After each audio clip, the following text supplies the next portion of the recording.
Assalamualaikum warahmatullahi wabarakatuh. Kami dari kelompok 5 ingin menceritakan sedikit tentang Perang Tabuk. Setelah bertempur dengan kaum muslimin di Perang Mu'tah, Kaisar Romawi tahu bahwa seluruh penduduk Jazirah Arab sudah sangat terpesona dengan kaum muslimin. Buktinya akhir-akhir ini semakin banyak kabilah Arab yang memeluk Islam. Jika ini dibiarkan, pengaruh Romawi di wilayah-wilayah Arab yang kuasai akan hancur. Demikian pikir Kaisar Romawi. Tidak ada jalan lain selain menghancurkan agama baru itu sampai ke akarnya. Maka orang Romawi segera menyiapkan sebuah pasukan sebanyak 4.000 orang. Termasuk di dalamnya adalah kabilah-kabilah Arab yang menganut agama Nasrani. Mereka akan memusnahkan tentara Muslim dengan membuat orang lupa akan pengunduran diri tentara Muslimin yang sangat cerdik pada Perang Mu'tah. Keadaan di Madinah pun menjadi genting. Orang-orang munafik memperparahnya dengan menyebarkan desas-desus tentang kedatangan pasukan Romawi. Begitu gawatnya keadaan sampai-sampai ketika orang Ashar mengetuk pintu rumahnya Umar bin Khattab keluar sambil bertanya, apakah orang-orang Romawi sudah tiba? Situasi tambah mengkhawatirkan karena saat itu adalah musim panas menjelang musim gugur, yang dikenal sebagai musim maut yang sangat mencekam di padang pasir. Panas telah mencapai derajat tertinggi. Semua orang lebih suka berdiam di rumah atau di kebun daripada berpergian sehari-hari, dan jalan-jalan di Madinah tampak lebih sepi daripada hari-hari biasanya.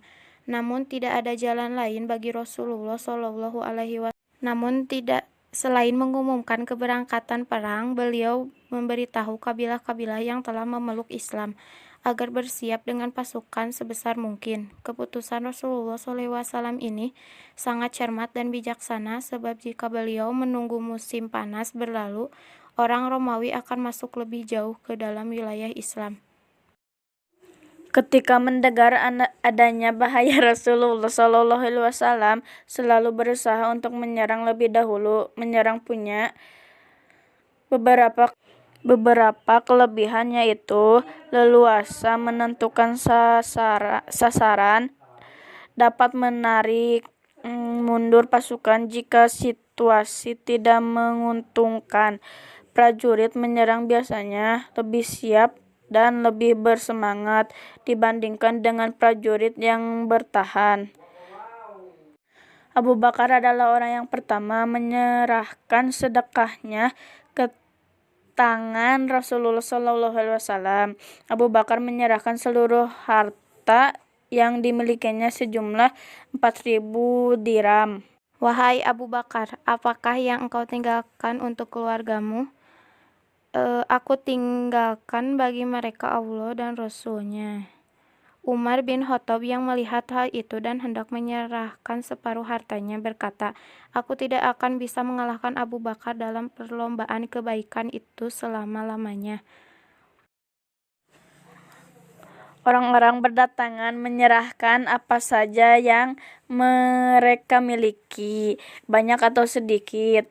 Ada yang menyerahkan 70 wasak kurma atau hanya 1 atau 2 mud kurma, karena hanya itu saja yang mereka miliki. Kaum wanita berbondong-bondong menyerahkan perhiasan mereka. Tidak ada satupun orang beriman yang merasa sayang pada hartanya demi perjuangan di jalan Allah. Bahkan orang-orang yang paling miskin pun berdatang bukan untuk menyerahkan sesuatu, namun minta agar diserahkan dalam pasukan. Dengan terharu, Rasulullah SAW terpaksa menolak mereka dengan bersabda, aku sudah tidak punya lagi kendaraan untuk kalian. Maka orang-orang itu pulang sambil menangis.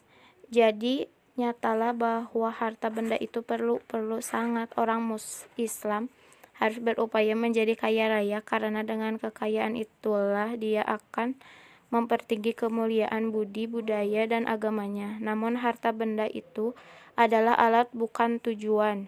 Tujuannya sebenarnya ialah ingat bahwa Allah, menuju ridho Allah, dan menegakkan jalan Allah sabillah.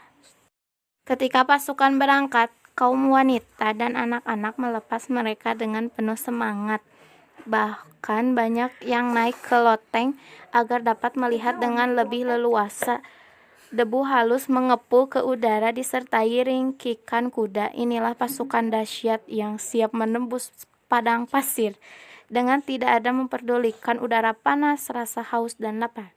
Semua itu demi mendapatkan kecintaan Allah dan Rasulullah Shallallahu Alaihi Wasallam. Namun beberapa orang belum tergerak hatinya untuk ikut, padahal mereka bukanlah kaum munafik. Di antaranya adalah Abu Qaissamah, Ka'ab bin Malik, Murarah bin Ar-Rabi, Hilal bin Umayyah. Setelah Rasulullah SAW dan pasukannya telah berjalan beberapa hari, Abu Qaissamah tiba di rumah.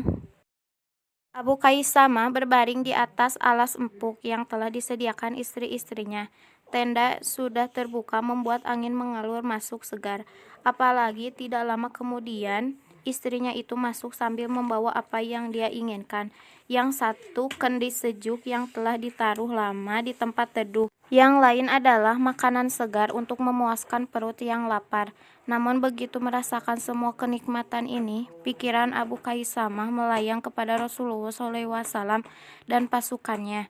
Ia berkata dalam hati, Rasulullah SAW sekarang tengah berpanggang terik matahari dan diterpa angin panas, sedangkan Abu Qaissamah bersantai-santai di kemah yang sejuk, menikmati makanan yang tersedia dan bersenang peria ditemani para wanita cantik ini. Ini benar-benar tidak pantas dan tidak adil. Seketika itu Abu Qaissamah bangkit dan berkata kepada kedua istrinya,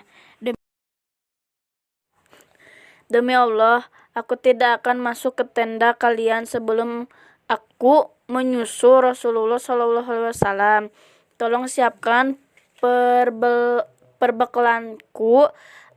Aku akan pergi mengejar beliau. Ketika Rasulullah SAW tiba di daerah Tabuk, seseorang berkata, ada pengendara datang.